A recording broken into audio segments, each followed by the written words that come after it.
High School, where tonight the Montague Wildcats are at home against the visiting Oakridge Eagles in the first home contest in the West Michigan League for the Montague High School team. With me tonight, Jeff Peterson once again in the broadcast booth. Jeff, the NBC Athletic Director and NBC Teacher of Physical Education and Science. Welcome back, Jeff, and we're looking forward to another good game. Oakridge coming into this contest is 2-2 on the season. They've lost a couple of games to league opponents, so they're 0-2 in the West Michigan Conference, having dropped those games to Whitehall and Ravenna. They've come out victorious on the other side of the ledger against the Fruitport team, as well as Kent City this past Tuesday. So Fruitport and Kent City have lost to the Eagles, and they're looking forward to their first conference victory, are the Eagles. Excuse me. Well, good evening, Larry. And I think it's going to be an excellent ball game tonight, and I see a lot of similarities between these teams. I expect you'll see a lot of running and pressing up and down the courts, and I just think you'll see a lot of excellent basketball. I know Oakridge has got 5 of their starters back from last year, and they struggled through some hard times last year, but they stuck with it, and I think it's going to pay off for them in the long run this year. Well, talking to the Oakridge coach before the game a bit, he's not surprised that they're 2-2 right now, and not really too disappointed. He has a young team. He has 9 juniors on his squad, and he's certainly building that squad into a fine force in the West Michigan Conference, and of course looking forward to next year as well, bringing back those juniors. The Montague Wildcats, as we said, are at home against the Eagles and looking for another West Michigan Conference victory. We're 1-1 in the league. We beat the Hart Pirates up at Hart, but we dropped a close one to Whitehall Vikings, across river rivals of the Wildcats. And so we're looking to get back on the winning road in West Michigan Conference action. And last Tuesday night, the Wildcats defeated the Fruitport team down at Fruitport. And they looked better than any other game I'd seen them for most of the first half. They had some rough times in the second as they kind of had to hold on to win that game. Well, I think Coach Tate has him right where he wants him right now. Just improving as the season goes on. He's starting to find some ball players that early in the year weren't there and are starting to show things. Robbie Smith has come on and played some excellent ball in the last couple for him, and they're getting some excellent minutes from some other people, and he's getting, again, 8 or 9 players that he can rotate in there and feel comfortable with. Well, that last game, it was especially important because Jim Grieve did much better than he had earlier in the season, and we're looking forward to that continuing tonight. Grieve had 19 points in that Fruitport game, and Rob Smith has come on strong as well as a junior. He had 14 against the Fruitport team, so hopefully they'll do well again tonight.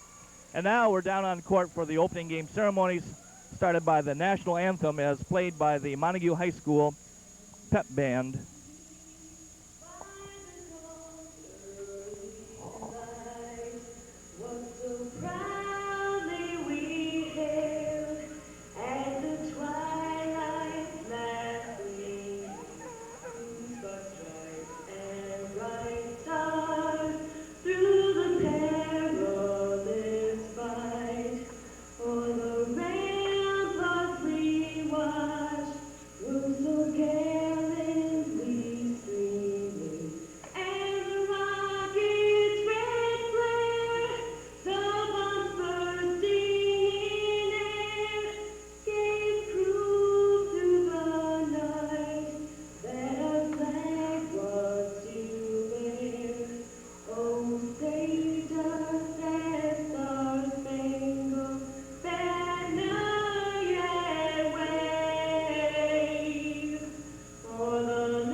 Well, Jeff, obviously I was wrong. That wasn't the Montague High School pep band. Well, I didn't know what. Was beautiful. It surely was. That was junior Annie Smith of Montague High School. I believe you have that wrong, too. I believe that's senior Annie Senior Smith. Annie Smith, sorry. I'll get something right yet, Jeff. Now we're going to have the starting lineup. I see, First for Larry, the visiting Eagles. as we're waiting for this, we've got a new look Montague uniforms tonight. So at one guard, number 14, Robbie Burns. At the other guard, number 20, Bob Krieger. At one forward, number 32, James Cooper. The other forward, number 42, Robert Sparrow. And at center, number 22, Eddie Latch.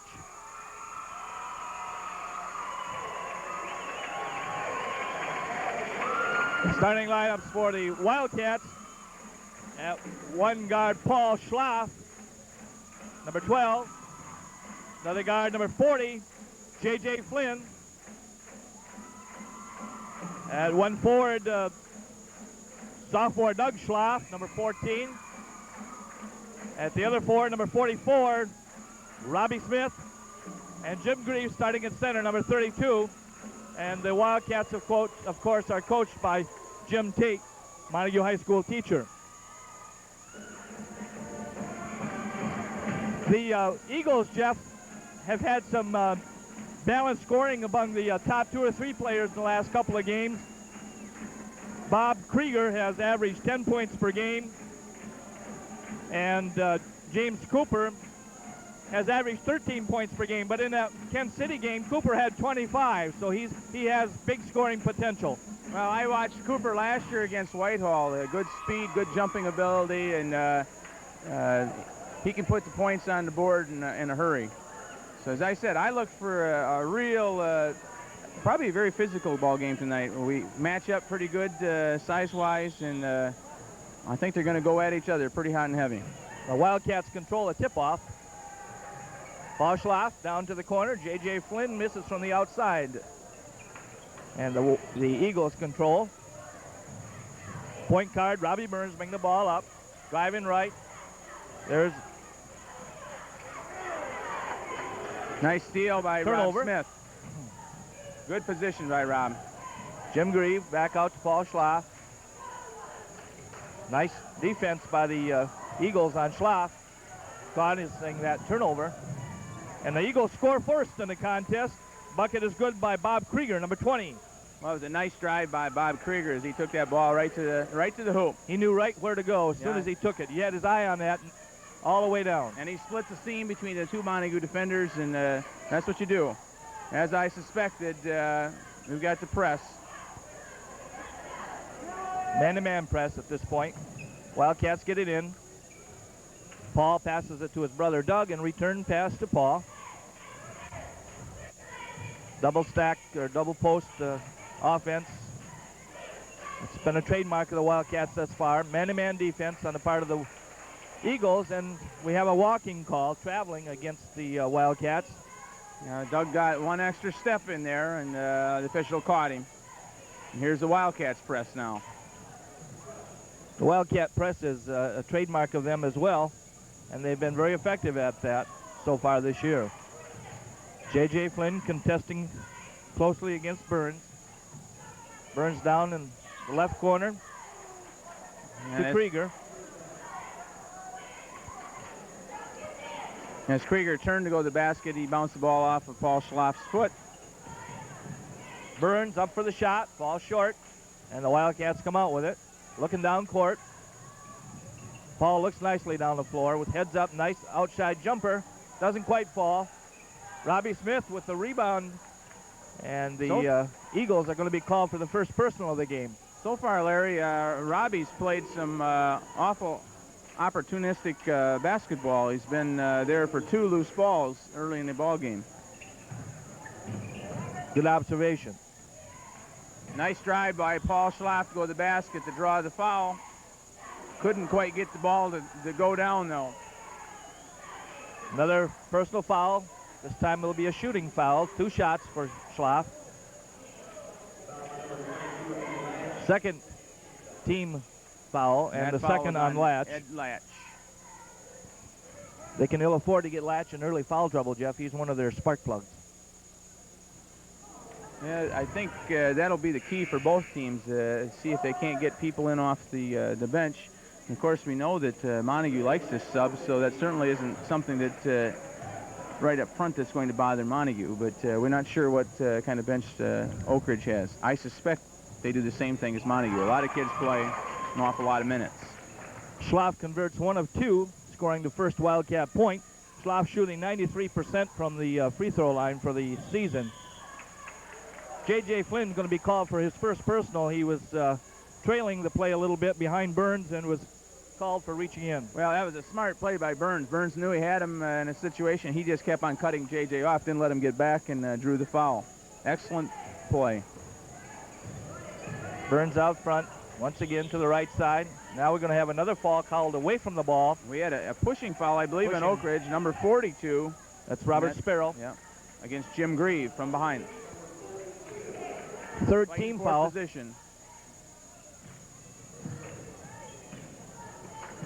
J.J. Flynn driving down the court, takes it to the hoop and scores. Nice drive by J.J. that time. He saw a lane open and went for it. You could tell at half court that J.J. was going to the basket, right. And if somebody got in his way, they might be in a little trouble. Number 32 for the Eagles, no good. That was Cooper, the high scorer last Tuesday. Nice rebound. Nice play. Nice teamwork. Oh, nice play. Nice assist. Nice look up court. Okay, Rob Smith keyed that whole thing. He got the rebound, got it out, and got it up the court. Nice quick. Nice steal by Jim Grieve. Wildcats lead 5-2. 5:43 remaining in the first quarter. And that pressure defense is beginning to take a little toll at this point. Cooper with the ball. Might mention on that last play, nice play by J.J. also, as he lost control and was smart enough to grab that thing and just pass it forward to Jim Grieve for the basket. 2 shots fall short for the Eagles, and Rob Smith gets the ball over to Paul. Paul Schloff coming down court. Paul looks for a little opening, drives, no good on the shot. Rob Smith trying to keep the ball in play. I think it's going to be called for the personal over the back. Now, that wasn't a real wise choice on Rob's part. He didn't have real good position. He was hustling, but went over the back. Now, that's the thing Robbie has to watch out, is to make sure he makes some wise decisions. He doesn't want to get in foul trouble and limit his playing time out there, because he certainly already has shown his value out there. First personal on J.J., and the Eagles control. Still a 5-2 score in favor of the Wildcats. Burns down low to Latch. Good on the baseline drive. That wasn't Latch, it's Robert Sparrow. Eagles trailing now by 1. Paul Schloff in the corner. Down through the center goes Jim Grieve. Misses the attempt, but that was a nice look by Paul. Nice feed. Well, it was a nice feed. Jim, I think, got himself a little bit far underneath the basket and couldn't get it to drop. Sparrow with the 2-pointer. 6-5 Oakridge. 4:30 remaining in the first quarter.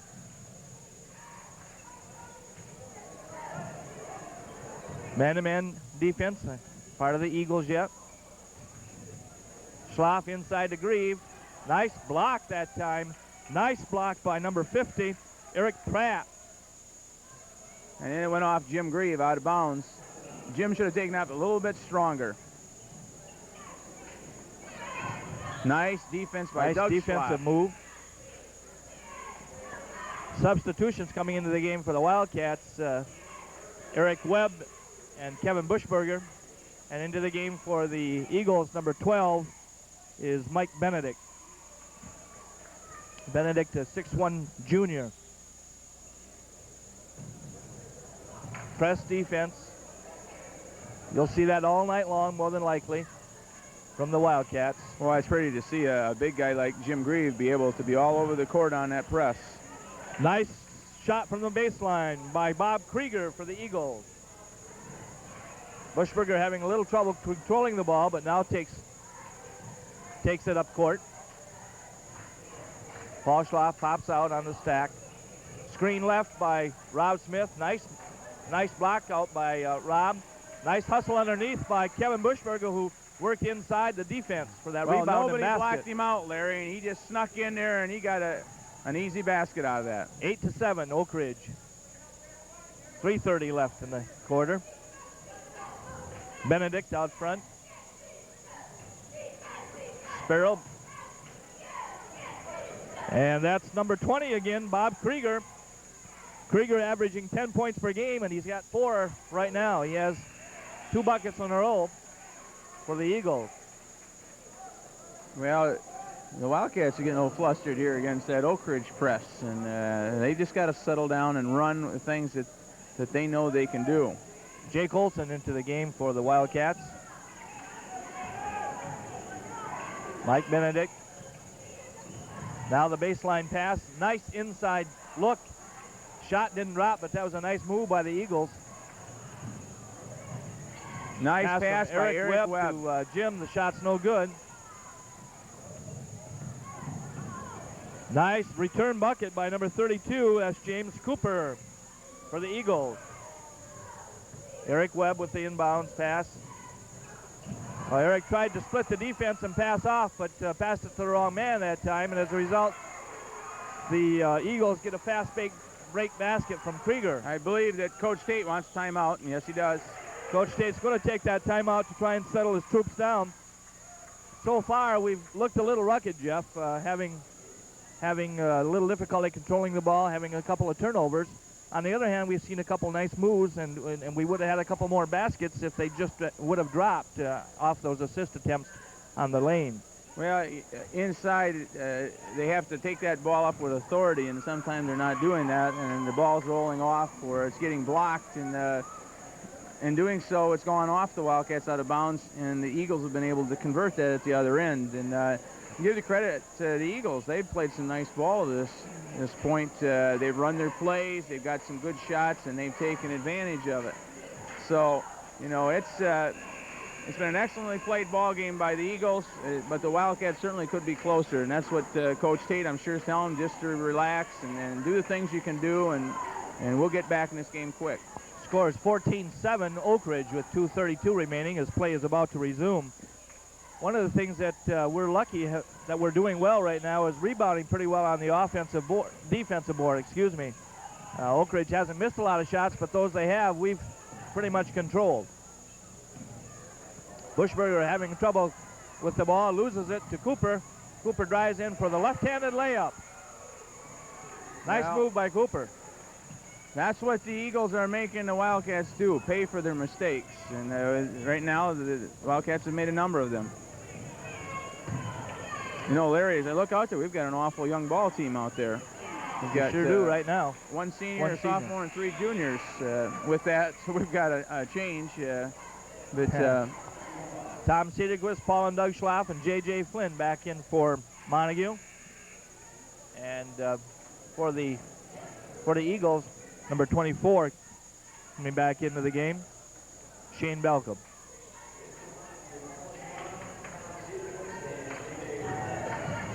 Paul Schlaff with the jumper from the outside, won't drop. Eagles get that rebound, bring it down court, inside. Nice pass, beautiful look inside, and the basket by Eric Pratt. Eric Pratt averaging 7 points per game, number 50.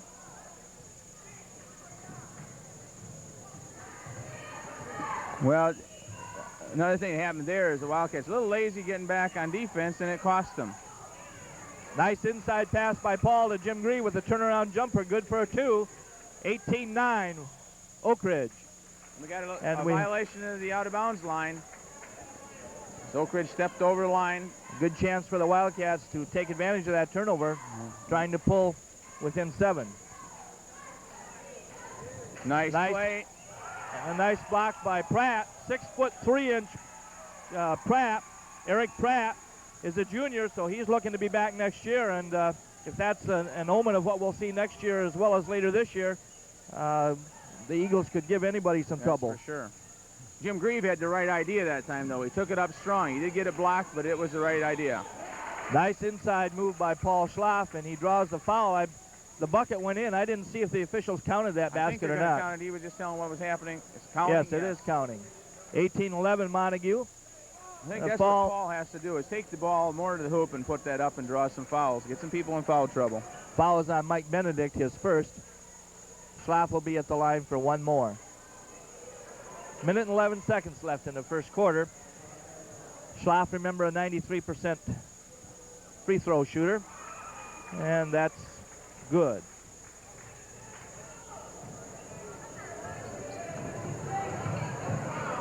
Three-man trap on the Oakridge man, but they get it down court. There's the basket again by Eric Pratt. Well, that's going to happen sometimes on that press. You know it. You're going to give up some easy baskets, but you're hoping it. Beautiful pass inside by Paul Schloff, and a basket by Tom Cedarquist. Those are the things right there you're hoping is going to happen. They're going to turn over the ball, make the mistakes. And we have a traveling violation on the Eagles, number 24, Shane Belcom. Back in for the Eagles comes number 22, Eddie Latch, replacing Pratt. That was an excellent pass by Paul Schlopp. Here's Dennis Flynn with that inbounds pass, trying to get it to Cedarquist, but can't quite make it, and the Eagles control. Dennis had the right idea that time, looking down court for the fast break. Going to have a foul, I think, on J.J. Flynn against Cooper.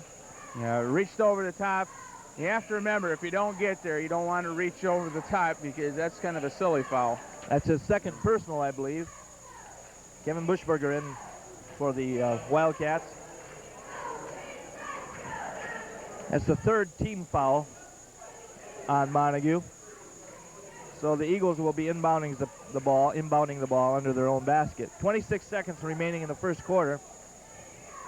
20-14 Oakridge. Burns coming out on top.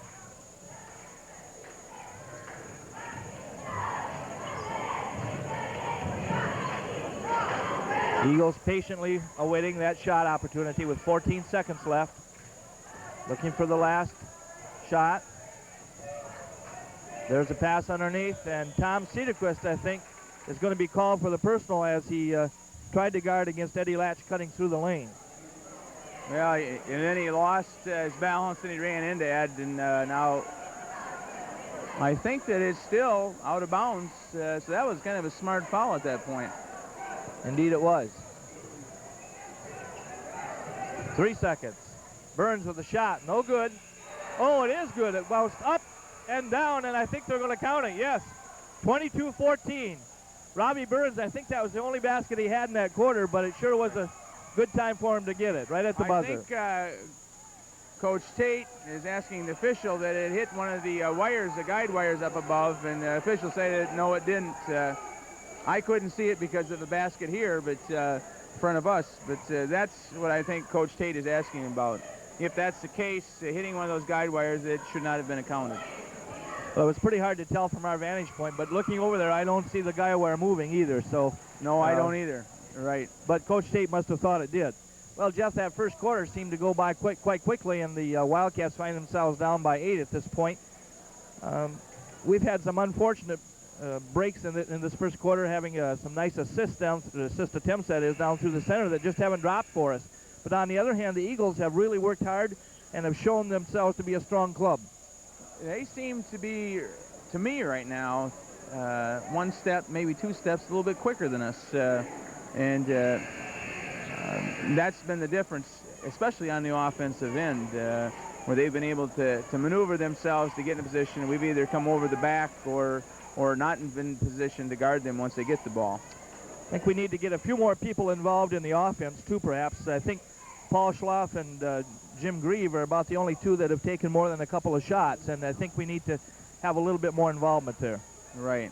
And we had a discussion at the, we're still having a discussion at the bench about whose turn it is to take the ball out. Montague thought it was theirs, and we had a switch, and it was Oakridge's. Now we're not sure whose. The board shows that it is Oakridge's ball. And I think the officials are trying to figure out if there was a change of possession after the initial jump ball, in which the Wildcats, and I don't believe there was during that first quarter. I don't think so either, and apparently that's what they discovered because Oakridge is getting the ball out of bounds.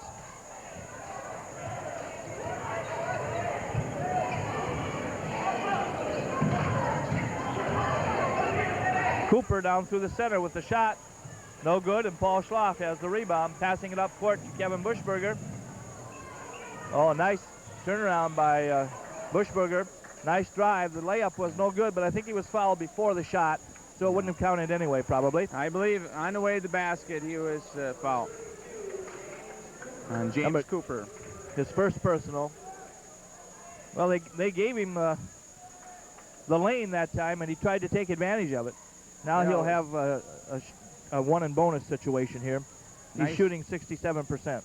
Nice move by Kevin as he's on the wing, started to the middle, and I think his defensive man tried to play through a pick and got himself caught, and Cooper picked him up as he went by and got the foul. Kevin good on the second of those attempts. It wasn't a one and bonus, it was a two-shot foul, obviously. Eagles back down, no good on that basket. Nice block by Doug Schlapp. Shot by number 20 is good. Bob Krieger. Well, Krieger was right there where the ball was, where it came off, and put that ball up and in. 24-15, Montague trails with 7:12 remaining in the second quarter. Sack offense. Tom Cedarquist looking down. The center puts it up and no good. Nice pass by Kevin Bushberger. Across the court on the floor. Paul Schlaff with the rebound and the basket, making it 24-17. Nice hustle by Kevin Bushberger on the inbounds pass. That's the value of keeping that ball alive on the thing. If you don't get the rebound, at least tip it, and that's what happened there. I'm not sure who it was, but the ball came right back to Paul Schlaff, and he put it up and in for two and pulled the Wildcats within 7, 24-17. Robbie Smith back in for the Wildcats, and Shane Belcom coming in for the Eagles. Robbie Burns bringing it up. Bushberger with the pressure. Now the Eagles set. Looking inside, nothing there. And Robbie Burns takes the three-pointer from outside, no good, but the bounce back comes to the Eagles, still no good. Robbie Smith with the breakaway attempt. And it is good. Almost hung out of there, but stayed in. Well, he shielded that ball real well as number 14, Robbie Burns, came in to try to knock it away, and then I thought he banked it off a little bit too hard, but it hung on and fell through. Mike Benedict coming in for the Eagles. Dennis Flynn did a nice job knocking that ball out of bounds on the throw-in. And there's that turnover. That's what they're looking for. Created by the pressure of the press. Oh, and we don't like to see that. An unforced turnover, and another one returned by the Eagles, kind of doing us a favor, Jeff. Yeah, well, that's the hardest one. A lot of fans don't understand that. The young man knocked it down, which constitutes a dribble, then picked it up and dribbled again. That's a double dribble violation. People don't think that is, but officials should call that every time. And when the Wildcats get a turnover like that, they certainly don't want to turn the ball back over. Now, this time, certainly got to make something happen. The Wildcats have pulled within 5, 24-19, and have a chance to cut it to 3 right here. But I think they are not going to make it. Yeah, Pass was intended for Jim Grieve, and he couldn't quite handle it. Oakridge with the inbounds. Pressure once again. Eric Webb back into the game is going to draw that personal. I think we might have got a turnover there, but Eric got underneath the young man when he was up in the air, and he drew the foul. I don't think he realized he was quite that close to the Oakridge player, and when he turned around to see where the ball was, he was already into him. I would agree with you. Mike Benedict at the line for Oakridge. He knocks down that first one to run the score now to 25-19. Benedict was on the varsity club last year for the Eagles. Point guard. A little short on that one, and the Wildcats fight over the rebound and lose it as a result. Eagles bring it back out. Good three-point attempt by Benedict is good. That's not Benedict, it's Krieger, excuse me. Well, that cost them dearly. They had a rebound there, and they fought over it, came off. Nice block by Doug Schlaff, but it came right out to Krieger. We talked about him before. Nice move by Doug Schlaff. Shot won't drop as it comes up a little short. Eagles bring it down. There's Krieger again. Inside is Craig with the rebound, and the return basket. Rob Smith with the breakaway attempt. It's good. Assist to Paul Schlaff. Yep. Good vision by Paul Schlaff up to Robbie Smith for the 2 points. Good play by Robbie down the court as well.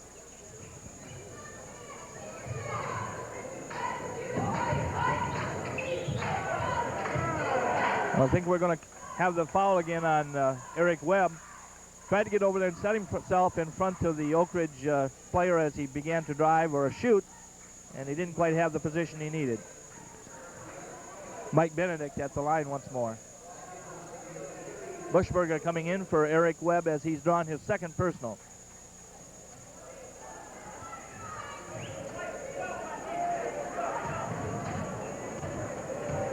(30-21). First one is good. Had it down to, I think, 5 points, and right. Now we're back up to 10. They were down by 5 with the ball, and now they're down by 10. Robbie Smith with a nice inside position gets the rebound. Notice if Benedict could maybe get just a little bit more arch on his shots, they're awful flat. Doug Schlaff at the top. Buschberger with the drive left or right, no good. The Eagles come out of there.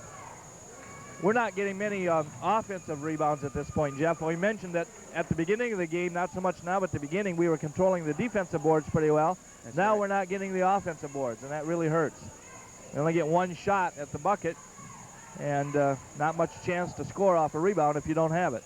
And that's important. If we could get a couple and convert those as the Eagles have, that would certainly help. Inside pass to Robbie Nice Smith. move. Nice baseline move. The head fake drew the man up just enough for Robbie to go around him. And Robbie's really come on strong the last 2-3 games that I've seen, Jeff. Doing a nice job for the Wildcats. Excellent job. Return basket, however, by Robert Sparrow, number 42. Sparrow averaging 11 points per game, and that was certainly a nice move by him. Well, the Eagles' offense is very aggressive. They keep on coming at you, challenging you. And as you talked about, they're Grieve with better being juniors. Buschberger tried to control, and as a result, the Oakridge hustle, we're going to have a jump ball call. J.J. Flynn and James Cooper back in for their respective teams, the Wildcats and the Eagles.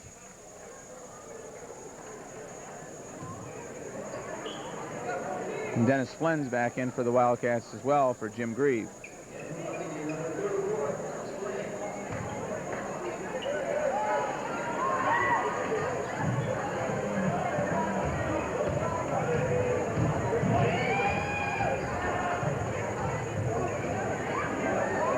Three-point attempt by Paul Schlaff is good. That's his first three-pointer of the night. He's shooting 20% from those three-point attempts this year. 3 for 15 coming into tonight's contest. Now he has 4 for 16, 25%. Nice hustle by Dennis Flynn as he read the pass and got in front and nearly had to steal. 3:20 remaining in the half. 33-26 Oakridge. Nice move that time. Nice inside pass and a basket by Eddie Latch, number 22. Yeah, that was a case where we let him have the ball inside and Latch just powered his way to the basket, and we can't do that. We can't let him have the ball. This time it's Doug Schlaff along the right baseline. Sophomore Doug Schlaff, number 14, with the 2 points, pulling the Wildcats within 7 at 2:50 to go in the quarter. Cooper with the ball, the left side on the top. Cross-court pass. Baseline shot, and it's good. Mike Benedict with a nice move. Down-court pass from Doug to his brother Paul. And there's a foul on the play. I think it's going to be called against the Eagles. 2 defenders in front of Paul that time. And on number 22, Larry. Eddie Latch. Eddie Latch. And what it was is he didn't give Paul enough room to come down on his shot. That's Ed's third personal, and he's coming out of the game right now. Going to be replaced by number 42 for the Eagles, Robert Sparrow. Remember, Paul Schloff at the line is a 93% shooter coming into the contest on the free throws. He was 14 of 15 coming into tonight's game. He was the leader on the team. His brother Doug is second at 87.5%. And we've got Jake Olson in the lineup for Doug Schloff. Well, with 2:33 to go in the half, Larry, I think Coach Tate probably be very happy to be down by just 5 at halftime. The way things have gone this first half, you know, if it's better than that, that would be a plus, I think. But I think if you could be down by just by 5, it'd be an excellent striking distance in that second half. Correct. 37-30. Inside move by the Eagles, no good, but James Cooper with the rebound. And there's that second chance. Was a nice baseline move by Sparrow. The shot wouldn't drop for him. Inside it goes to Rob Smith, who tries the baseline move again. Nice move. Well, I'm Beautiful impressed drive. with Rob Smith's play. He, offensive end, he's just kind of taking it to the hole and saying, stop me. And so far, nobody's been able to. Three-pointer, no good. Sparrow with the rebound, can't convert, and Robbie Smith is going to be called for standing on the line as he touched the ball. Well, Jake Olson did a nice job there. He got his hand in and blocked. We're not doing a very good job of blocking them out on the offensive boards right now, and they're getting second, third chances. Here they got a third chance now. Craig throws the ball away this time. Jake Olson has it for the Wildcats. Over to Paul Schloff. Three-point attempt. Good. Three-pointers are real good for us, especially now. That's 4 points difference. Well, I'll tell you what, that three-point shot is a big, big shot. It can change the whole complexion of the game very quickly. Cross-court pass to an open man is no good, and Craig gets the rebound. No good. Nice Again, block. Rebound. We're going to have a jump ball on the court, I'm sure. Yeah, well, Jake Olson made a nice block on Craig the second time he went up, but Craig just never stopped that time. Right. I don't know if it was Dennis Flynn or if it was Rob Smith made a nice block the first time, but again, they're not getting position, and they're getting those second, third chances. We're lucky we didn't put somebody at the foul line. And as it is, they get another chance. They get the ball out on the jump ball situation. I wouldn't be surprised but what Coach Tate would be mentioning that to his players at halftime. I'm sure they'll hear that. Tom Cedarquist and Jim Grieve back in for the Wildcats. James Cooper at the top. Cooper in the lane. Back out, almost taken away by JJ. Bob Krieger looking right. Sparrow back to Burns. Burns at the top now. Krieger. Sparrow underneath to Cooper. Nice move. You know, Cooper just never stopped. He didn't have the ball much of that play, but he never stopped movement, and that's a key. You know, if you can just have young ball players watch what James Cooper did, not stop, keep on moving, that's the whole key to getting open. If you're stationary, you're very easy to guard. And it really makes a difference when you're moving all the time. Three-pointer wouldn't drop that time, and now we have a three-point attempt that is good.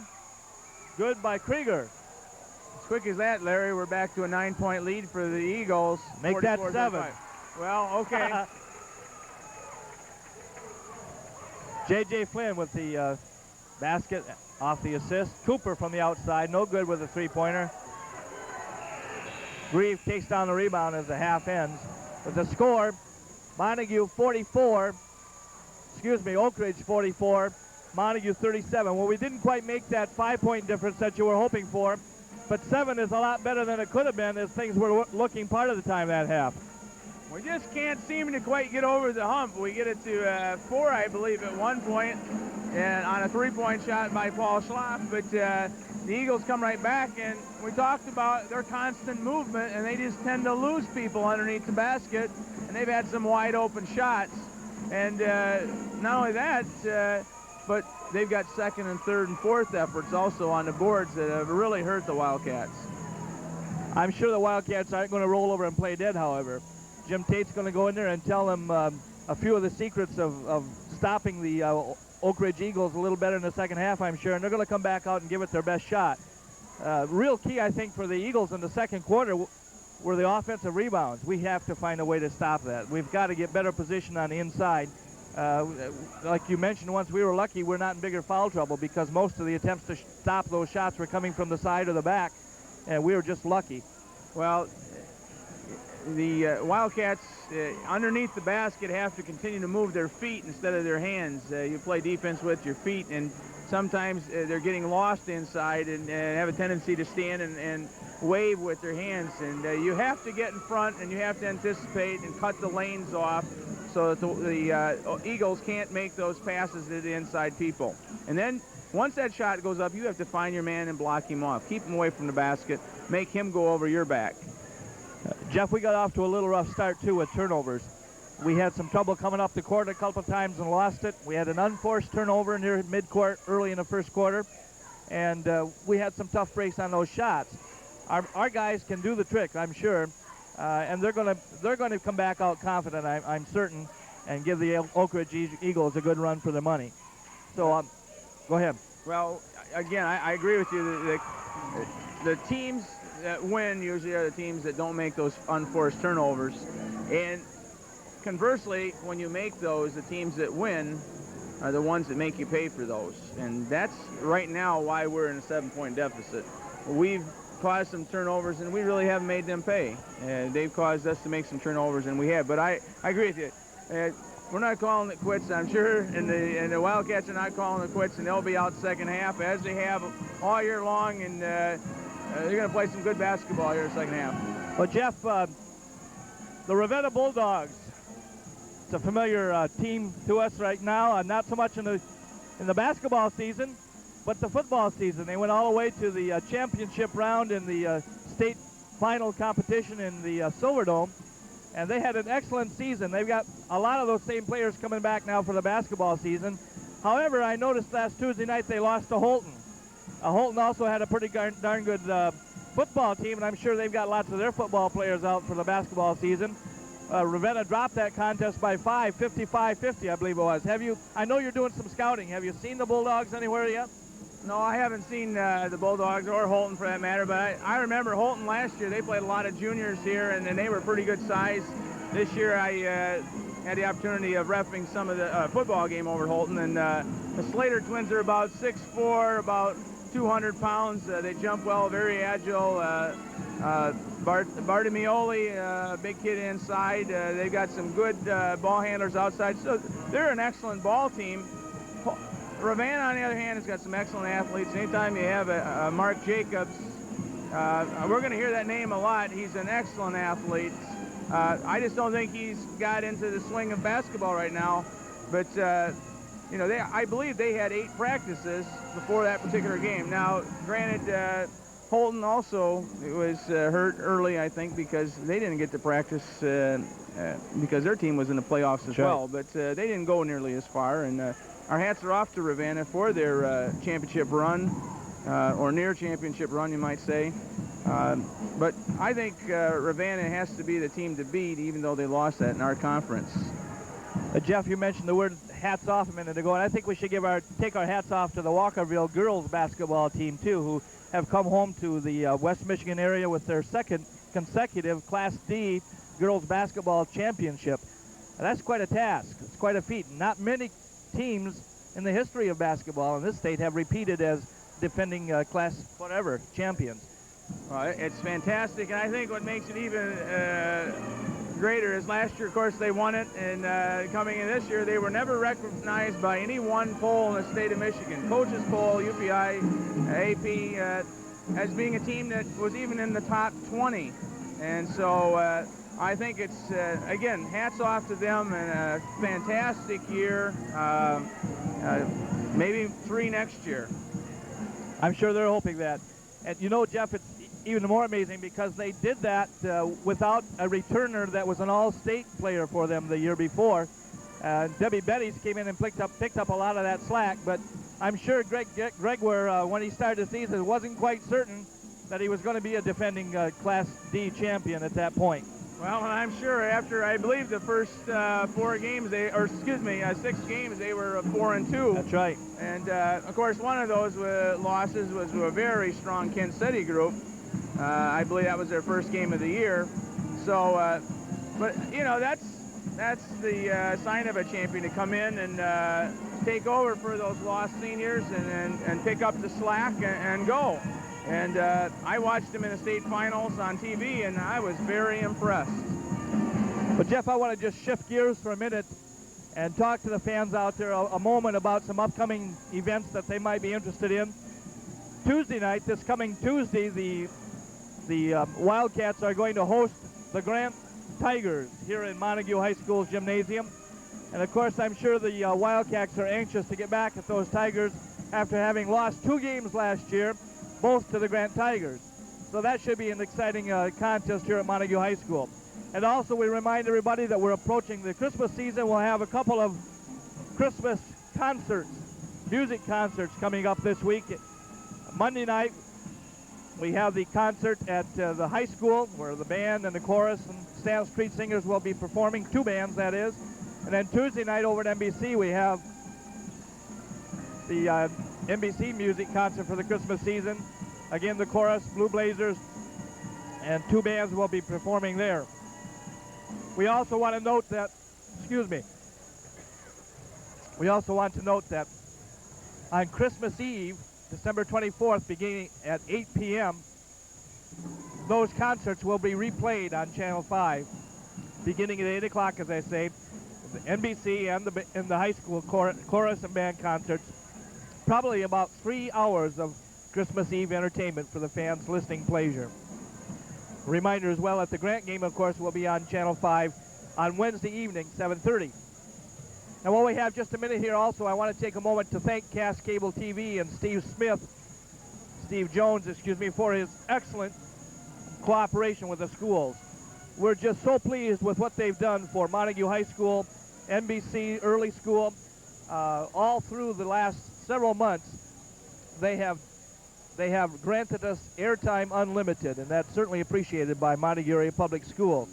Remind fans again that we have our monthly Focus on the Schools program coming up January 9th, I believe it is, because of New Year's holiday on the 2nd. But this time we'll be featuring some program highlights from the early elementary school, and we invite fans to tune in for that too. So we've got a lot of things coming up, Jeff, and I'm sure that we're all looking forward to seeing those activities. Well, I would also like to thank Cass Cable TV, and I know it just makes you proud to be from Montague, to watch all of our young people on TV and the programs, the things that they're involved in, and I know that they're proud of that. Just a little something special for them, and again, I want to thank them for that opportunity that they provide our young people.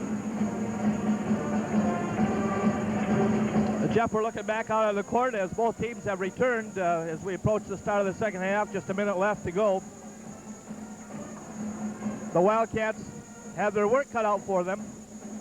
We should mention, while we have a minute here, that the freshman team and the junior varsity team also, of course, played Oakridge today. The freshman team of Montague High School was victorious in a real close battle. They came out on top 55-53 after having been down by, I believe, by 12 points at halftime. They came back strong and won that contest by 2 points. In the junior varsity contest, the Eagles came out on top by 12, 71-59, I believe was the score, and the JV Wildcats just couldn't get on track tonight.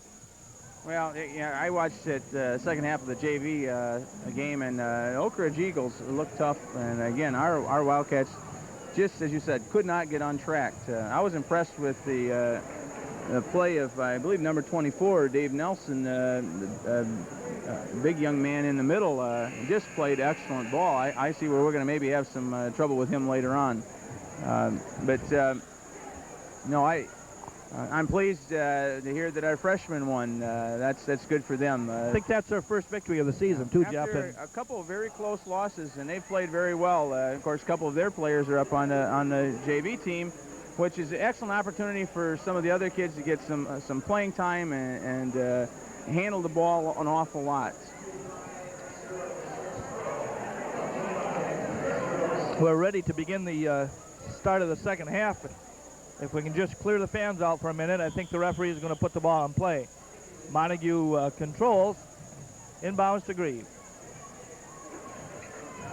Yeah, one of the things the Wildcats have to remember now is to just get 2 points back at a time. Don't try to go to everything back all at once. Cooper makes the nice deflection as Paul Schloff tried to pass to Grieve. Smart play by James Cooper. Came off of his man and knocked the ball loose. Inside to J.J. Flynn, a little short on the shot, and the Eagles take that offensive rebound right away. Cooper control. Nice play. Inside move to Krieger, no good, and Robbie Smith comes out with a rebound attempt. Doug Schloff down court to J.J. Smart by J.J. Didn't have the shot, took it out. Man-to-man defense, stack offense. Doug Schloff has it knocked out of bounds by Cooper.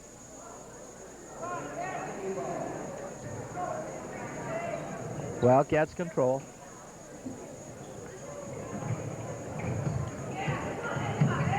Nice hustle by Jim Grieve to get that ball back. I thought he'd lost it there. I did too. Set it up again. J.J. out on top. Paul Schloff looking into Robbie Smith. Dribbles to the center. No basket. And the Eagles control. We've taken 2 shots and had no rebounds either time. Nice drive to the hoop. Nice drive that time by Schloff on the foul, I believe, on a rebound. Burns took it to the hoop and missed, but on the rebound, Paul Schloff was called for his first personal. Again, I called attention that we didn't get the defensive rebound that time either. No, that's right. And we didn't get back. We didn't make the transition well. They had a 3-on-2 on us, and then to top that off, the ball came off to a trailer for them. Robert Sparrow misses the first and the second. Well, we didn't get hurt too badly on that, at least. Well, right now the Eagles are playing a real good in-your-face defense, and that's bothered the Wildcats quite a bit. Sparrow blocked the shot of Doug Schloff. You know, I'm looking at some statistics that the Oakridge coach gave us before the game, and I noticed that they have lots of people with lots of rebounds per game average. Sparrow has a 9 rebound per game average. Eddie Latch has 7, 5 for Krieger. They just have lots of people that go to the boards. Eric Pratt averaging 6, and he's not even a starter. So that's very apparent the way they've been playing so far. That time, Paul Schloff made a nice baseline move and dropped the bucket for the Wildcats. Burns out on top, over to Krieger. Well, you know, there, if you watch that offense, it's just movement, movement, movement all the time. Certainly is. Real nice flow, and the basket was made by Sparrow. Well, now that's good hustle there. Is Bob Krieger, I believe, right, went after the ball there and ended up out of bounds. That's the thing the coaches like to see. Rob Smith back in for the Wildcats, replacing Jim Grieve. Doug Schloff brings it all the way down and makes that outside jumper. Doug Schloff, number 14. 46-41. That's the kind of confidence you like to see Doug Schloff have as a sophomore. 46-41 is the score with the Eagles in front. Foul is called on the play as the Oakridge player drove through, and I believe J.J. Flynn is fouled for the personal, his third. Kevin Bushberger replaces J.J. Again, cases of not moving your feet, but moving the hands and drawing that foul.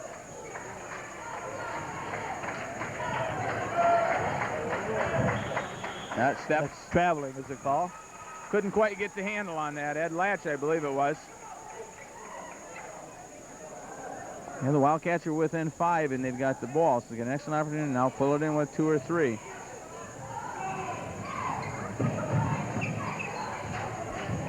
Paul Schloff once again at the point. Doug Schloff with a baseline drive and a nice move by sophomore Doug Schloff. That's the kind of thing that we want to see Doug Schlaff do more. Take it to the hoop. Make him foul you. 46-43. Nice move by Krieger. Nice Doug Schlaff, rebound by Doug Schlaff. Doug Schlaff is really fired up at this point, Jeff. Well, he's nice really asserted himself here in the last couple seconds. Paul Schlaff taking the ball to the basket is fouled by Burns. Well, right now it's the Schlaff show. It sure is. His brothers Doug and Paul are taking the ball to the hoop and getting the Wildcats back in it. And the Eagles take timeout as they have seen a 7-point lead dwindle to 3 with not quite 3 minutes gone in the second half. 5:07 remaining in the third quarter. Right now the Wildcats are getting good team defense. We notice that Doug and Paul have been putting the ball up and getting the ball to drop for them, but the whole 5 people on the floor right now are playing good team defense to cause some turnovers, to have the Eagles take some bad shots, and that's created those opportunities for the Wildcats. And with that, it allows them to creep within one if Paul Schlaff can make both free throws. I'm sure the Eagles are disappointed to see that, but give credit to the Wildcats. They've come back out this third quarter and fired themselves up, inspired by the words of Coach Tate probably, and a little pride probably has entered as well. Well, I'm sure there were some words in the locker room that the Wildcats maybe didn't want to hear, and but I'm sure they listened just the same, and I think that's what we're seeing right here at the second half.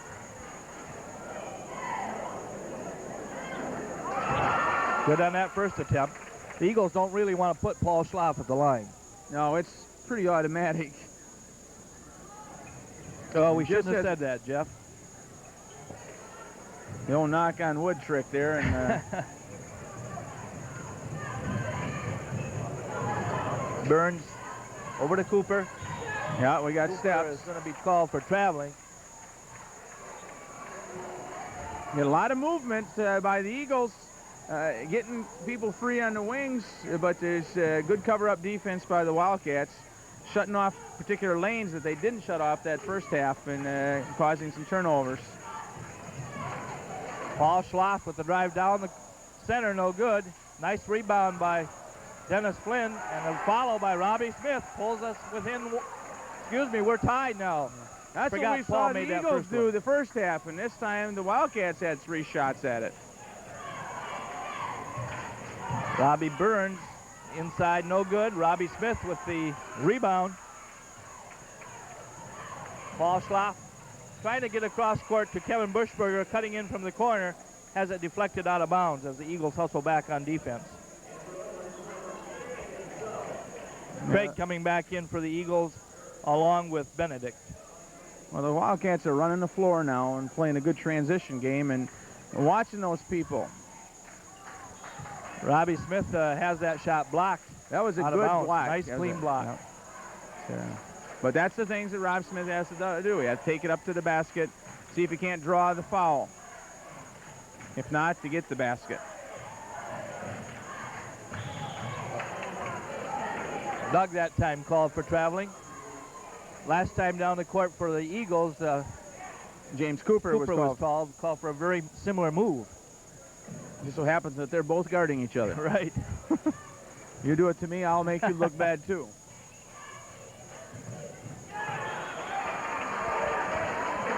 Well, nice move by Paul that time, deflecting the ball and knocking it off the Oakridge player. Those are the type of things that will either make you gray or a premature bald like me. 3-point attempt from the outside, no good. Robbie Smith trying for the rebound, was sandwiched that time by the Oakridge players, and we're going to have an offensive foul call. Now, Paul Schlaff was trying to get out of the way, and number 12, Mike Benedict just kept on coming in and used that elbow and pushed Paul in the back and got the offensive foul. Again, another unforced turnover. And the Wildcats have, again, a chance to go up. Still tied at 46 with 3:45 remaining in the third quarter. But we have the turnover. Cooper, no good, a little too hard, and Doug Schlaff with the rebound. Wildcats got back nicely on defense that time. Robbie Smith picks up the loose ball and puts it in, pulling us in front by 2. I think that's the first time we've led all night, Jeff. I believe so. Never Say Die Wildcats have taken the lead. 48-46, 3:15 remaining. Inside to Craig. And I think Craig has drawn the personal on Robbie Smith. Yeah, Robbie got up underneath of him. Instead of moving to get the ball, deny the ball. He let him have the ball in the middle and drew that foul. It's his third personal. And we're into 1-1. No, we're not either. No, they're going to take it out underneath. Third personal. Tom Cedarquist replaces Rob Smith.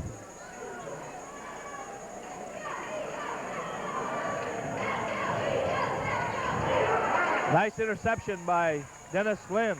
Dennis Flynn is playing an excellent ball game surely tonight. is. Doug Schlaff from the outside is fouled on the shot by Krieger. Krieger snuck up from the backside, trying to get the block as Doug went up for the shot, but fouled instead. You know, a lot of times, Larry, you don't notice a Dennis Flynn out there because he doesn't shoot the ball as much or doesn't handle the ball against the press, but he's doing the little things. He's getting the rebounds. He's making the good passes. He's just alert, and that's the key to winning ball games. Have those guys that you don't notice really contribute. Dennis Flynn's a junior, will be back next year, and Dennis has always been strong around the boards and has a good attitude about playing out there. We'd like to see that too. Real hustler. Good on the first, missed the second. Did Doug? Oh, I think maybe Nice we got away defense. with a travel there. Kevin Birschberger really putting on the pressure. Prevented that pass the first time. And there's Dennis Flynn again. Dennis Flynn knocks it out of bounds. You bet.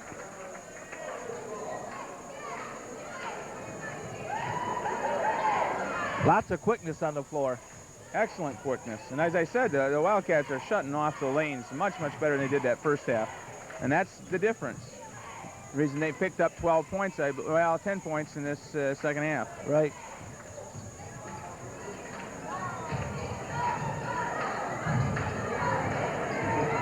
Blocked by Doug Schlaff and a jump ball call. That time the Eagles got the rebound. Excuse me, a rebound, but what a block by Doug. Yeah, see, just stayed right there, and when the ball went back up, Doug was right there and knocked it away. And then to tie it up. Tom Cedarquist knocking the ball out of bounds. Nice hustle by Tom. I thought he was going to get called for a foul there, but he did sidestep his man.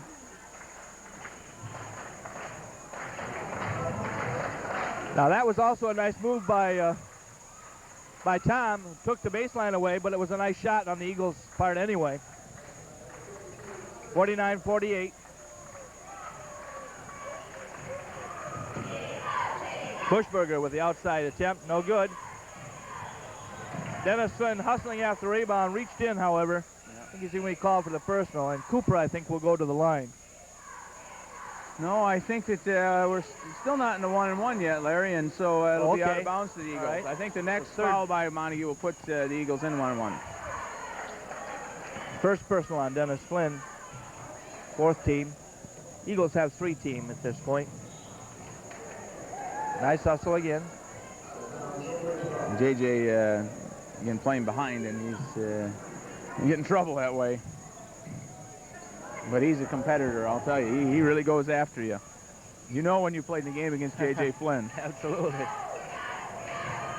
Oh, Cooper with the basket underneath. Yeah, it wasn't intended for him, but he was Johnny on the spot. Right in the right spot at the right time. Boschlaff with a three-pointer. Good. Puts Montague back up by 2, 52-50 with 1:30 remaining in the third quarter.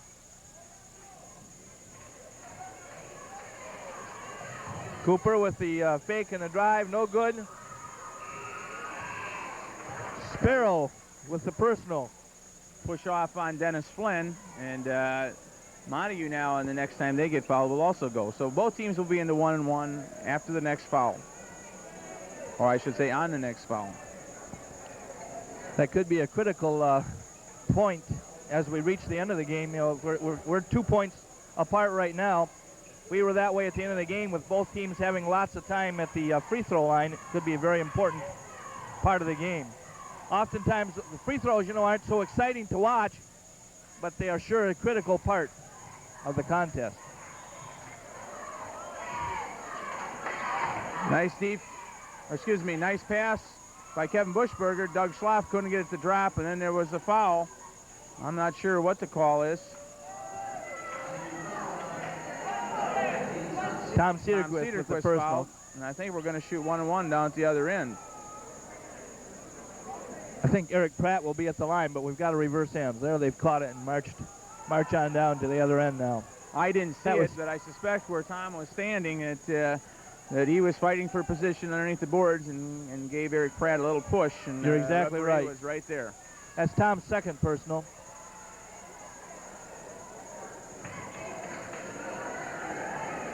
Pratt is 14 out of 18 on the free throw line this year coming into the game, that is. And he's perfect on that attempt. We mentioned Robert Sparrow getting a personal a minute ago. We mention that he's only a junior, and he started for the Eagles last year, so this is his second year of varsity experience. Now on the made basket, the buzzer goes, and Dennis Flynn comes back in for Tom Cederquist.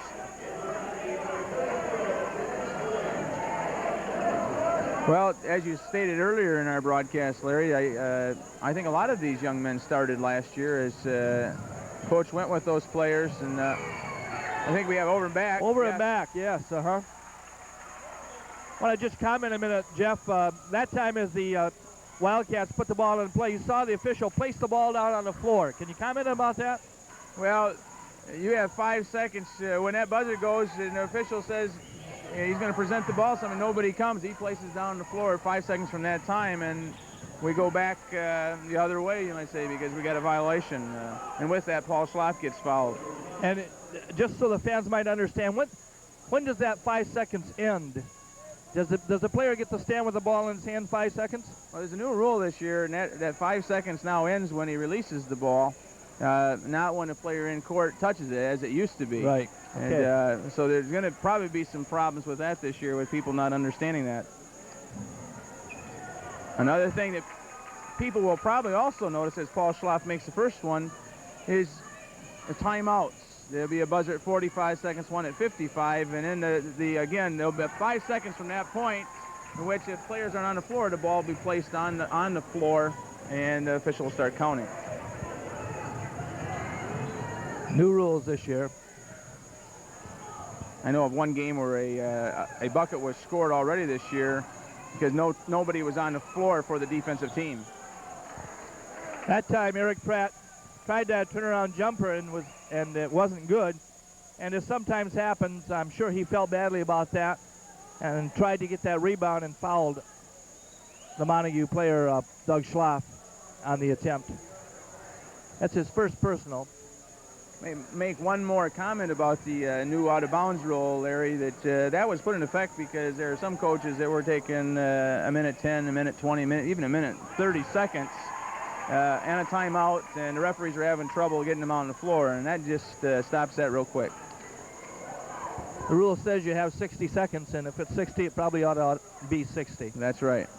Doug Schloff makes one of two, putting Montague in front 55-52 with 38 seconds remaining in the third quarter. And we have a traveling call against the Eagles. And there's one of those unforced turnovers again, and the Oakridge coach is just shaking his head. You never like to see a turnover, but it's especially frustrating when it's an unforced one. That's for sure.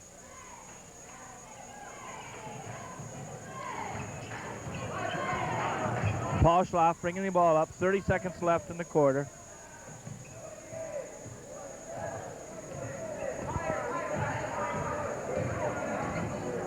J.J. Flynn back to Bushberger. Wildcats working for last shot. Bushberger driving left.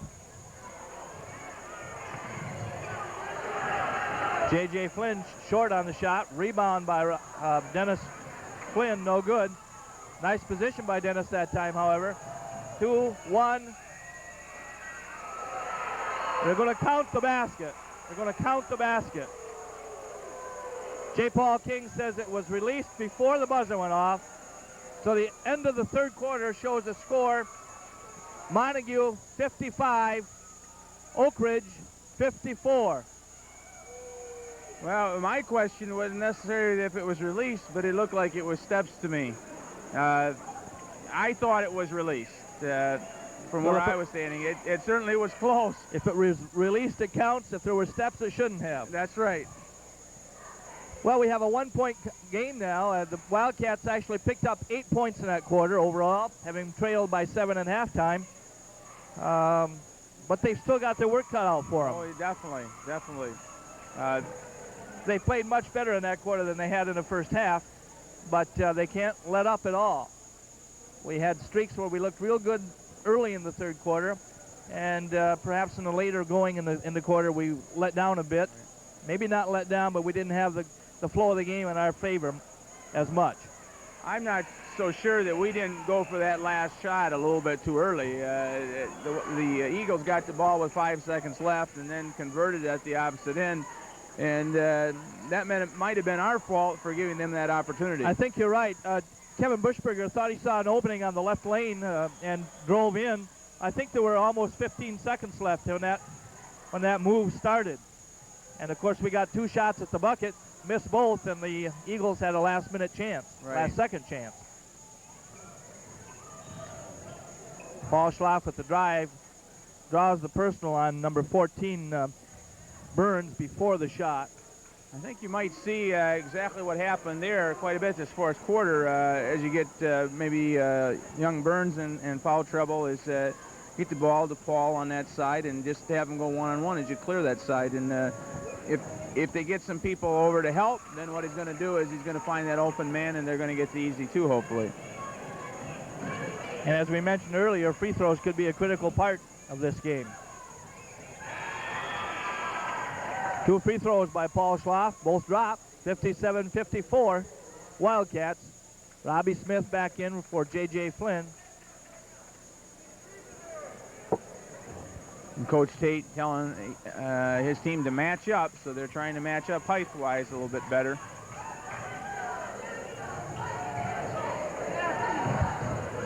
Burns almost loses it. Drive down the center with the shot by Benedict was no good. The ball goes out of bounds to the Eagles as the Wildcats knock it out. He was very much off balance as he went in there, and he just tried to throw it up there, hope something would happen. And it did. It happened good for him. And they convert. The drive by Burns. Robbie Smith makes the inside move and is fouled. I believe he'll call it a foul in the act of shooting, so Robbie will get 2 shots. And Robbie's pretty proficient at the line this year as well, shooting 9 for 11. 82%. Well, they really don't want to put him to the line either. And I'm sure as we get closer to the end of the contest, if it's this close, Coach Tate will be sure that he has on the floor his best free throw shooters all the time. The people I see on the floor right now look like they're not too bad. That's for sure. Robbie converts them 59-56 Wildcats with 7:17 remaining.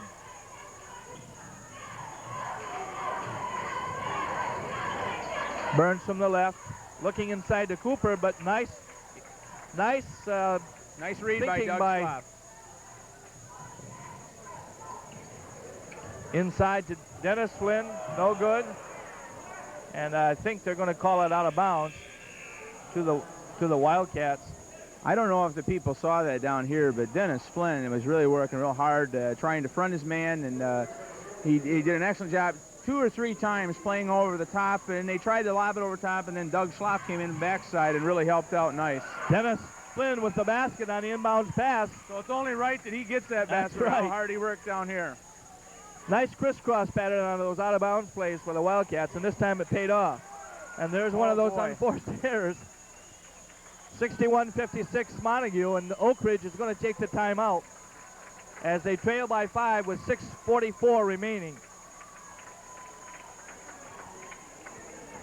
Just a matter of not having having the claws on that ball at the right time there. That's right.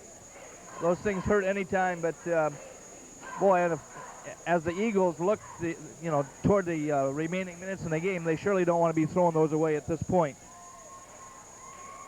Remind fans again of action Tuesday night here at Montague High School. Grant Tigers will be visiting Montague for the first time since the Tigers defeated the Wildcats in regional play in Grand Rapids last spring. Of course, Larry, that'll be two entirely different ball teams, really.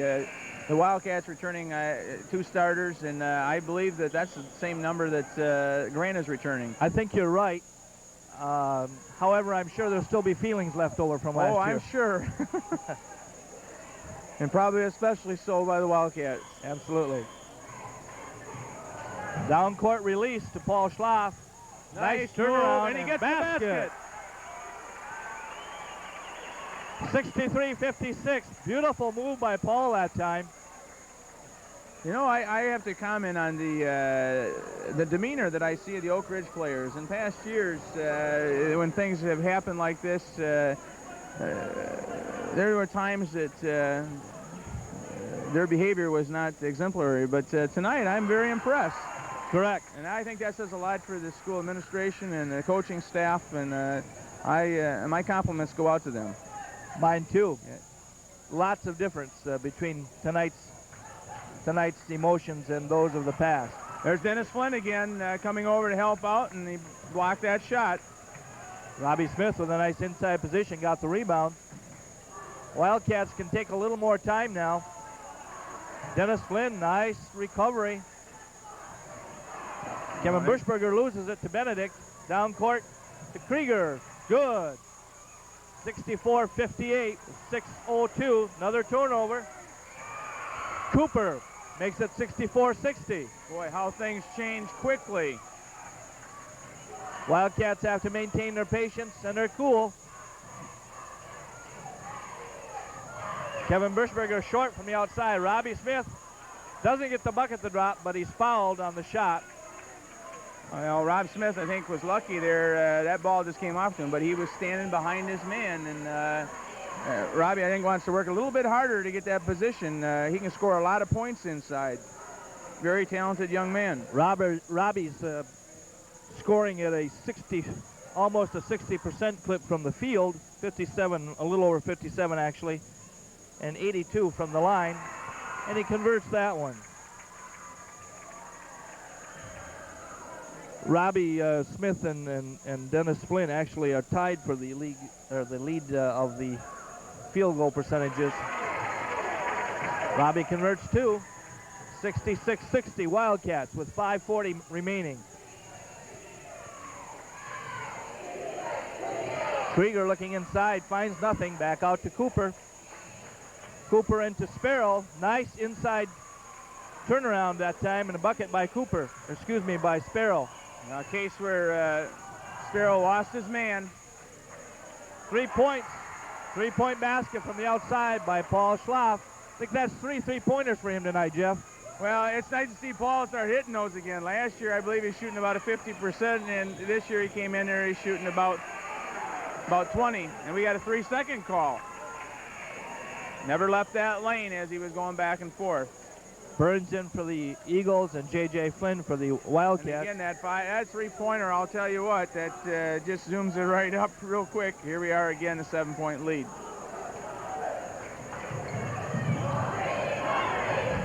Pressure defense turns the ball over out of bounds. Oh, Cooper misses that layup. Follow no good. Cooper gets a piece of the rebound. Now Dennis Flynn has it. The Wildcats are lucky to have escaped that time. 69-62 they lead with 4:50 remaining. Coach State hollering out directions to his charges. Schlaff with the attempt, no good, but the foul is called on the shot. Well, I guess everything averages out. I didn't necessarily see it. It looked like a pretty decent block on that one, but the referee called it that Paul Schlaff gets 2, and Paul's got a chance to put us up by 9 now. Which should be the biggest lead of the night for the Wildcats. Good.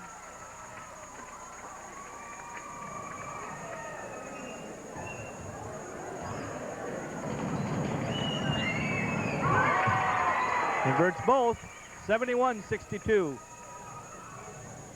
Now the Eagles have to start finding a way to score some points. Nice hustle by the Wildcats, and the Eagles did find a way to score that bucket as Burns gets the inside basket. Burns, a nice play and finding the opening, getting that ball up and in.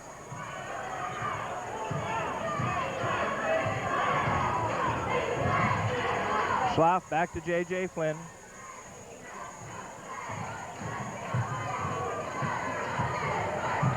Looking inside, Dennis Flynn with the shot, short. Burns with the rebound.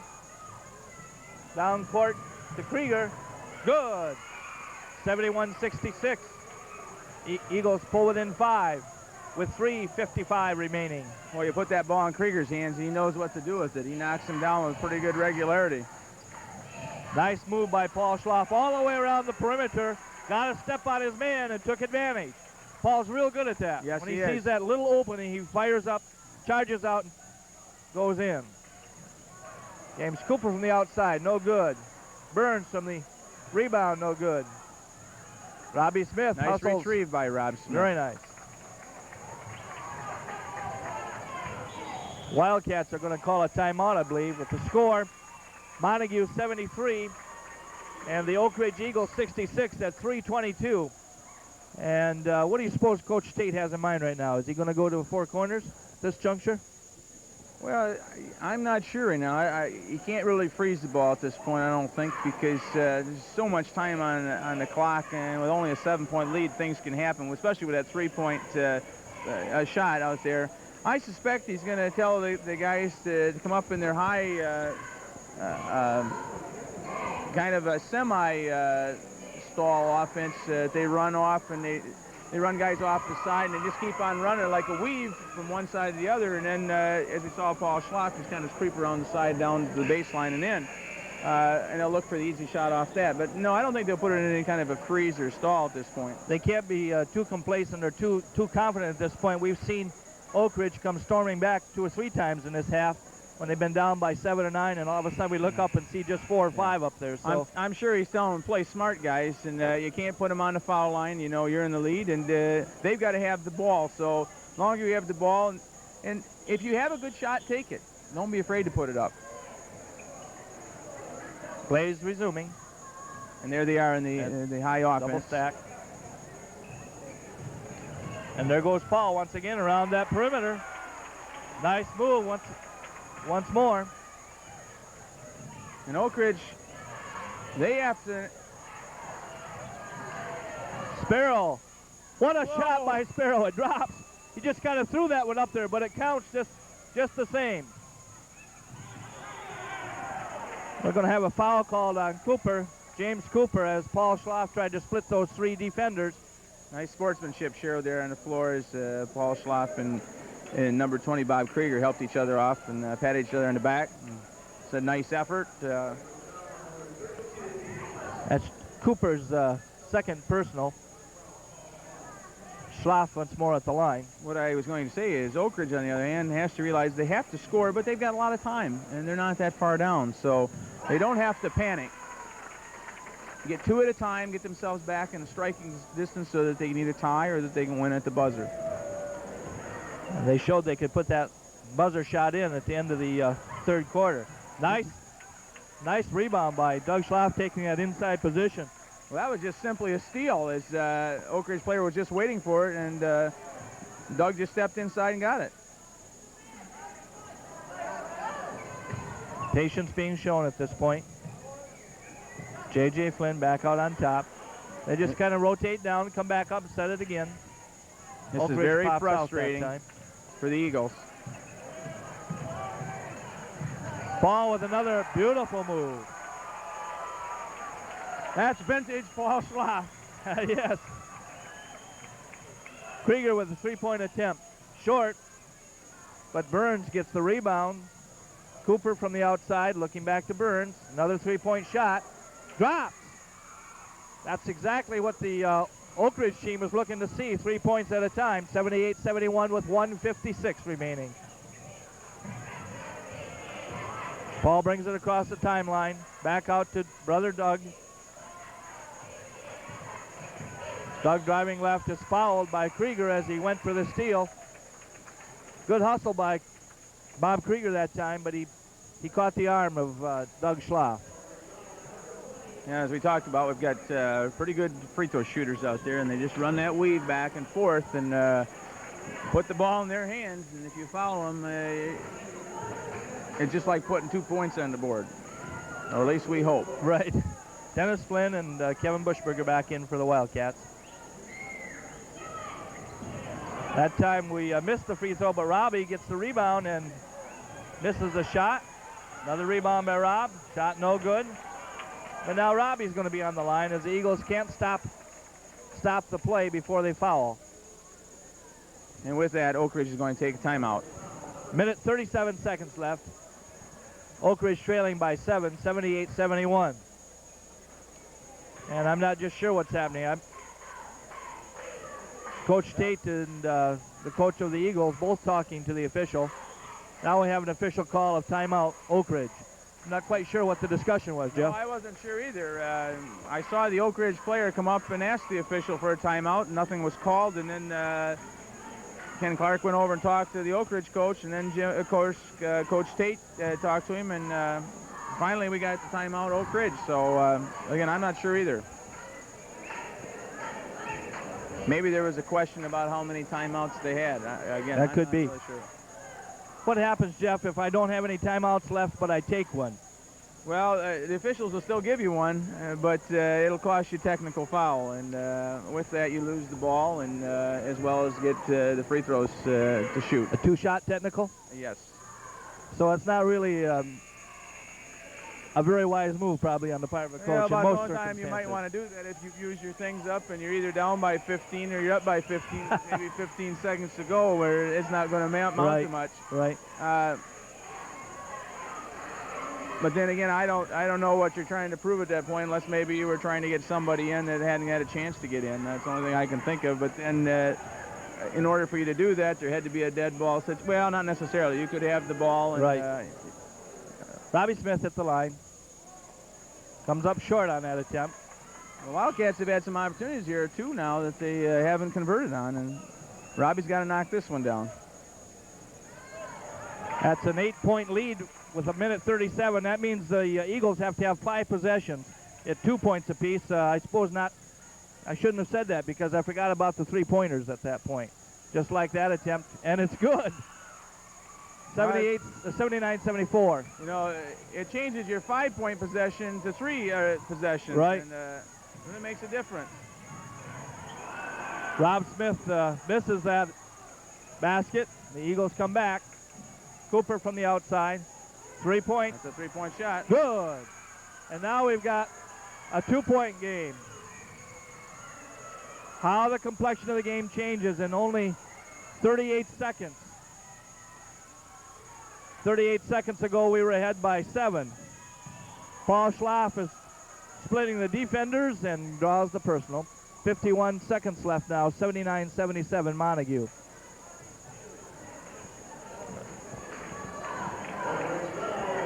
Things turned a lot in that short period of time. Well, as you said, that 3-point shot really makes things change in a hurry. And you went from an 8-point lead, as you mentioned, talking about 5 possessions, and next thing you know, we're down to 1 possession with a 2-point for a tie, and that's exactly what Oakridge wants to be, the position they are right now, with less than a minute in the game at somebody else's place to be able to tie or possibly win. Jeff, in your contacts with area coaches over the last year or so, what's the general feeling about the 3-point shot? Most coaches like that, or they don't they feel so positive about it? Well, I think it all depends on whether you have a 3-point shooter or not. Those that have the 3-point shooters, they think it's great. Those that don't really like it real well. You know, I think it's a good part of the game. It adds another thing into the game of people. The fans like to watch that. Creates a lot of headaches for coaches, just as we saw for Coach Tate right now. You have an 8-point lead. You never can feel secure. You never can feel secure. Here we go again, Paul Schlaff at the line.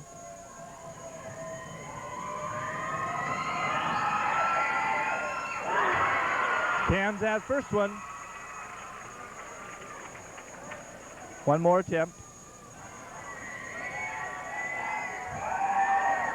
Comes up short this time, and the Eagles box out nicely and get the rebound. Krieger brings it up for Burns. Over to Cooper. Drive left. Nice move by Cooper, and he cans the bucket. 80-79. Montague by 1 point with 33 seconds left. Wildcats, I'm sure, will look to get the ball in the hands of either Doug or Paul and keep it there. Yes, we have the foul on Sparrow, I believe. Either Sparrow or Cooper, I'm not sure. But Doug Schlaff, 87.5% free throw shooter, will be on the line. Well, that's a smart play. You know, you're going to foul. You're going to give yourself ample time to get down the court and score. You're going to make them make 2 shots to get 2 points instead of letting them go to the basket to get 2. And, you know, if they convert both, you still got a chance to tie at the 3 points. And if they don't, you get a chance to tie with a 2 or even win it with a 2 if they don't convert any of them. Nice pressure free throw by Doug Schlaff. 81-79. That was Sparrow's 5th personal, by the way, and he's replaced by Benedict. A nice gesture by Rob Burns as he went over and shook Doug Schlaff's hands after he made that first. You don't see that an awful lot in high school ball. They have a timeout. I believe the Wildcats called the timeout. Let's see what Ken Clark says. Timeout Montague. 82-79 with 23 seconds left. Coach Tate and Coach Schlaff conferring on the sidelines there about what they're going to tell their players. I'm sure they're going to tell them not to foul, among other things. Well, I'm sure they're going to tell them to play a real good heads-up ball. One of 2 things. Either if they take that 3-pointer, make sure you don't foul them. And if they hit it, you know, you still got the ball and you still got time to get it down the court. On the other hand, you might be saying, play tough on the outside. Don't let them have the 3-point. If they happen to get by you or something, let them go to the basket, get it. You still got the ball. If it's under 5 seconds, all you got to do is stand at the ball out of bounds. There's nothing they can do with it. That's right. There's a lot of ways of going at it, and I'm sure that's what they're talking about over there. It's a real good thing that we've had Paul Schlaff making those nice drives on the baseline and canning those free throws this quarter, Jeff. We've mentioned a couple times how important those free throws are, and it certainly proved true tonight. We're ahead by 3 with 23 seconds. Right. A little pressure in a forecourt, making them work to get the ball up. Whoops. Nice defensive pressure. Nice, almost a steal. There's the 3-point opening, but no shot. Krieger with the 3. Short. Robbie Smith the rebound. 7 seconds left. We got a 2 should shot be there. Yes. No basket, fans. The Ken Clark, the trailing official, saw Cooper push Doug Schlaff in the back. He's calling an intentional foul, and that was a good call. Yeah. Cooper really didn't have much choice at that point in time. No. You need to stop the clock. Only 5 seconds remain, even though the Wildcats are going to get the ball back. He didn't do anything to hurt Doug Correct. Schlaff. He wanted to foul, at least give them a chance, because Doug was going to be in the open court. You know, the situation it creates is that everybody is now at half court as they would for a technical foul, and this is not a technical foul. And the Wildcats will get the ball out now at the point of the foul. And that's what's happening right now after Doug Schlaff made both to put the Wildcats up by 5 with 5 seconds. That should certainly about wrap it up for the Wildcats. 84-79 with 5 seconds remaining. And Paul Schlaff with the inbounds pass. Just running off the time now. And there's the end of the game. Final score, Montague 84, Oakridge 79. Well, I'll tell you what, the Wildcats really had to work for their victory tonight, and I am very impressed, as I said earlier, with Oakridge. With the job that they did, they really came to play ball, and their sportsmanship was just superior. And again, I send out my congratulations to them and their coaching staff and everybody affiliated with them. Excellent point to wrap up on, Jeff. And I, as most people out there probably know, I used to be the middle school principal, and to be truthful, I was a little apprehensive at times about the Oakridge game that we always scheduled at the middle school. But tonight we saw evidence of much improved sportsmanship and control of emotion on the part of the Eagles. Well, Jeff, the Wildcats moved their record to 4-1 overall, 2-1 in the league, and the Eagles, of course, dropped another one, so their record is now 2 victories against 3 defeats, and they're 0-3 in the league. And really, they played pretty well tonight. 0-3 league record maybe isn't indicative of the caliber of play they've demonstrated tonight. Of course, they've lost before this. They've lost to 2 other tough teams in the conference. Whitehall and Ravenna are also are who they've lost to, and of course, you know, Whitehall and the Bulldogs are looking to be right up near the top all season long, I'm sure. Well, yeah, I was just going to say, I think that those 2 ball teams and the Wildcats are going to be right there at the end of the season fighting for the championship. And it was just a matter of there were times when the Eagles tonight hurt themselves. They had situations where they had unforced turnovers and just got themselves in trouble. And the first half where they were converting on mistakes by the Wildcats did the same in the second half and turned the tide. Absolutely. The Wildcats picked up 12 points in the second half, behind by 7, winning by 5, came out strong and did what they had to do. They had their heads in the right spots, played much better heads-up ball in the second half than they had in the first. And that's a good way for them to come on strong and look forward to their tangle with Grant next Tuesday. And then, of course, we don't have a game after Tuesday until the first of the new year. So, Jeff, I think we'll wrap it up here in the booth and go down to the floor and have an interview perhaps with Coach Tate and a couple of players. We'll see who we can find. Good evening, fans, and welcome back to Montague High School. We're down on the court, obviously, after the victory of the Wildcats over the Eagles tonight. And with us is Coach Jim Tate. And, Jim, you looked like 2 different ball teams out there tonight, the first half and the second half. The first half, you had a little difficulty. The kids looked a little rough, but whatever you said at halftime or whatever they thought about the second half certainly turned them around. What was the key to the comeback? I think it was a couple of things. One, we first of all, the kids really decided they were going to win the basketball game. It doesn't matter how many X's and O's you draw up. If you don't have it in your heart, it's not going to happen. And I told Ray that if we won the game, it was going to be close, and if we lost, they were going to blow us out. But we came out and we were playing hard, and I thought it just wasn't our night. At the start of the third quarter, we go a minute and a half and nobody scored, and we're just playing our butts off. And then Paul got it going a little bit offensively, and I thought Dennis Flynn and Tom Cedarquist and Rob Smith, I thought they did a great job inside defensively in the second half. We controlled the backboards in the second half, and a lot of free throws, clutch free throws down at the end. I give the kids all the credit in the world. I usually don't try not to get too worked up at halftime, but I was exercised at halftime this game, and kids responded, and they should get all the credit. They were really frustrated also with the way they had played in the first half. It's not at all the way we wanted to play, the way we'd planned to play. We were having a little bit of trouble getting the ball in, and when you don't shoot it in, nothing seems, you don't appear to be a very good basketball team. And first home game, I think they were a little bit embarrassed, but I was just tickled with the way they played in the second half. Paul Schlaff showed why he's one of the premier players in the area, and we had a lot of kids with just a lot of heart there in the second half. I thought it was the best half Doug Schlaff has ever played, and I think that from here on out he's gonna have a heck of a year. It seemed like there were several players that came through for you at critical times. You mentioned several of them. Dennis Flynn certainly came off the bench and played some real strong defense. Nice rebounding position, nice hustle, deflected several balls out of bounds, and that's good to see. You're going to have him back next year. Doug Schlaff, we commented about a couple of times, was inspired at the start of the third quarter, especially we thought, where he took some excellent shots and did some nice rebounding and real good hustle. And it's also always nice, I think, for you to have somebody with the ball in their hands who shoots 93% or 85 or 87, 90% on the line. Yeah, we went to that high stack offense to get our best free throw shooters at the line, and if we'd have lost the game, I'd do it again, because you got guys shoot 90%. That's 2 points most of the time down the floor.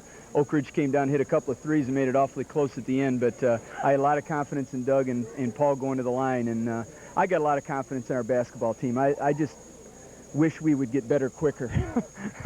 And I want to tell you, too, good luck in interviewing these two guys, because I have, conversations with them don't have a whole lot of words in them. So, well, we were commenting at the end, Jim, where how do you like the three-point play? And I said, it really changes the complexion of the game. You go from maybe a 5-possession ball game to a 3-possession ball game, and that's exactly what happened real quick. We were up by 8, and a 3-point play, they hit 2, and now they're down by 2 instead of down by, they would have been down by 4.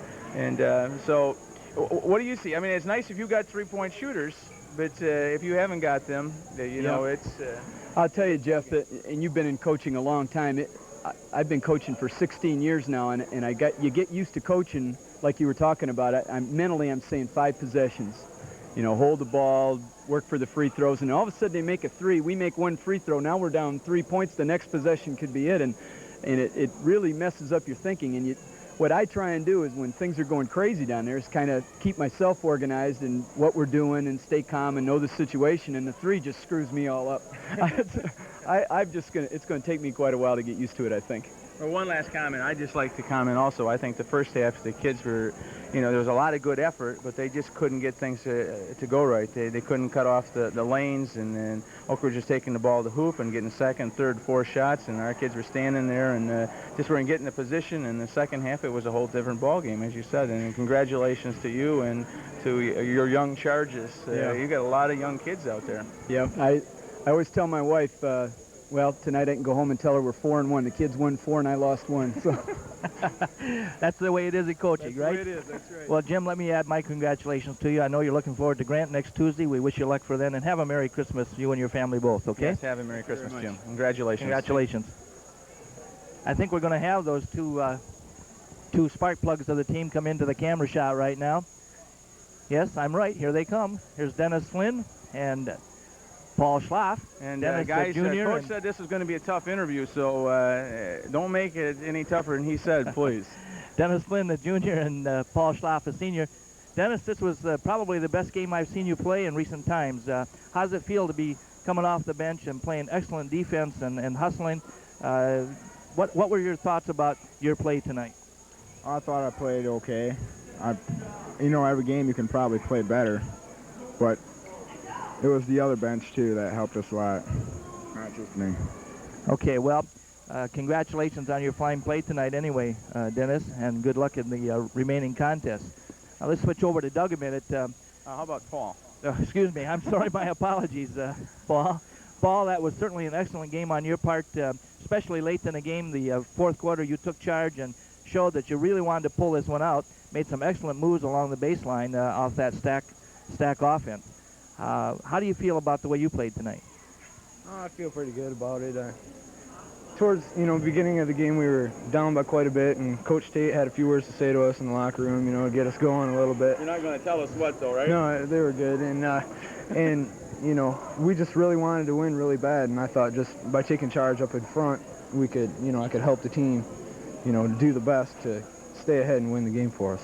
Well, you hit some key threes tonight, and you were struggling with the threes early in the season, and that was kind of your forte last year. And how does that feel? It had to feel pretty good, didn't it? Yeah, it felt good finally getting kind of back into the groove again, what I think I should be able to shoot anyway.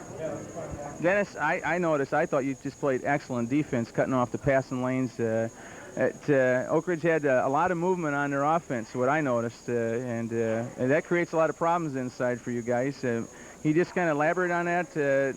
What kind of things you had to do inside? Well, it's not just really man-to-man, it's a team defense, team offense, so you can't just guard your man, you have to help guard the other players. So you're kind of sloughing off, and yes. You're talking to each other and then switching as things happen. Helping out. Okay. We noticed that you did lots of that, and you were underneath on the offensive board several times and picked off several important rebounds and put them back in for baskets, too. And you seem to show up at the right place at the right time. How many years have you worked to develop your skills underneath there? You have so much strength under there. You and Tom Cedarquist on the varsity team are probably the two strongest players in the league that I've seen so far this year. How long has it taken you to develop that instinctive skill underneath?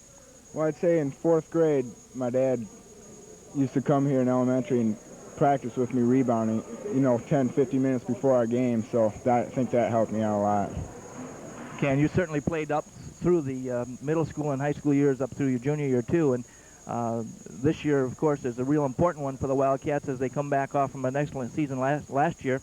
and I'm sure that you're going to add a lot to that offensive charge as well as the defensive hustle underneath the boards. Your blocking of the passing lanes tonight was good. I recall one time when you blocked 2 or 3 in a row on the defensive end of the floor, and that's excellent. So we're really proud of you tonight. Thank you. Paul, one last question here. Last year you were the junior on the team, and it was pretty much a senior-laden team there. Now you're the senior, and there were times that night on the court that it was you and 4 underclassmen. At sometimes there were 2 sophomores on the court. Do you feel any added pressure or anything from that, or is the group starting to fit together now as Coach Tate wants it to go? How's things going as the season moves along? Well, we've never really been a junior, sophomore, senior, ball club. We've all been together. We've played down at the park all our life together, and we never just look at each other as, I'm a senior, so I should do this, and you're a junior, so you shouldn't. It's always been we're all equal out there, and it doesn't matter how old you are or what grade you're in. Well, good. That's what I see out there. There were times that you took charge. I think that's just your experience. But there were other times I saw other guys. Robbie Smith at times tonight played real tough inside. We talked to Dennis about the part that he played, and we're getting a little competition from the band here. But Doug, there was a few times when he really took it to the hole, and yeah, exactly what you're seeing is what we're seeing out there on the court, and that's a good sign for Wildcat basketball. Okay, well, as the fans can probably hear, we're running into a little competition behind us here. The junior class is sponsoring a dance after the ball game, so I think we better be wrapping it up and let the dance get underway. But, gentlemen, we add our congratulations once again. Best of luck next week against Grant and as the season progresses, okay? Good job, guys. Good job. Thank you. Why don't you just go right on off that way, all right? And we'll close it up here, all right? Thank you. Okay, fans, Montague's record climbs to 4-1, as we said, and we're going to be back on the air next Wednesday night with the Tuesday night game against the Tigers here. Jeff, any concluding remarks that you want to make? No, I just think it was a real good second half of basketball that the kids kind of pulled together and climbed over the top and really pushed it out. And then at the end, where Oakridge pulled back, they showed a lot of poise and holding together, and that's got to help them down the road and into the last part of the season. Here we're just 5 games in the season, but I was very impressed. Okay. Well, fans, we appreciate you tuning in tonight, and we look forward to seeing you again Wednesday night for the Grant Tiger versus Montague game. Until then, this is Larry Lindquist along with Jeff Peterson saying good night. Good night.